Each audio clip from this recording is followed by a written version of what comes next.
Republicans in the State House of Representatives passed their budget proposal with a party line vote in Lansing Tuesday.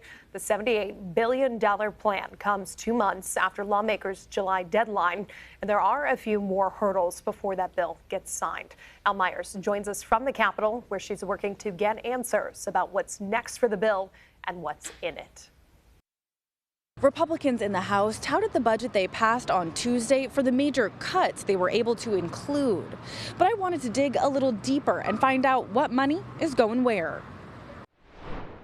In total, the budget includes a proposed $78.5 billion for 2026.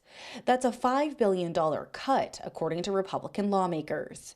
Nearly every government department is seeing cuts, from Michigan State Police to the Health and Human Services Department to the Department of Great Lakes and Energy, also called EAGLE. How did you feel when you first read through the budget that passed on Tuesday? Heartbroken, because a lot of these programs that we're talking about cutting really will affect the unhoused, the elderly, the low-income residents that depend on these extras to help them get through the day, living paycheck to paycheck or living outside without an address. Republican lawmakers tell me the goal of this budget was to root out waste, fraud, and abuse within state government, modeling their effort after the federal push.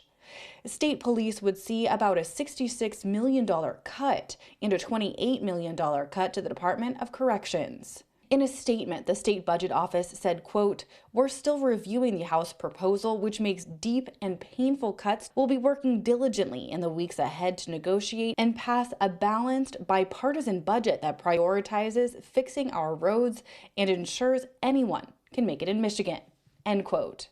Now, Republican lawmakers also highlighted more than 4,000 cuts to state government positions, which they called phantom positions. According to lawmakers, those cuts are expected to save the state $560 million. For Carl, an advocate who specializes in homelessness, this budget sends a clear message. That the people in charge don't know what it's like to be poor.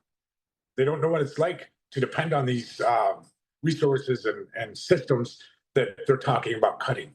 So what comes next? Well, now lawmakers in the House and Senate need to negotiate and agree on a budget proposal to send the governor, with just over a month before we hit a state government shutdown. For now, getting answers in Lansing, I'm Al Myers, CBS News, Detroit.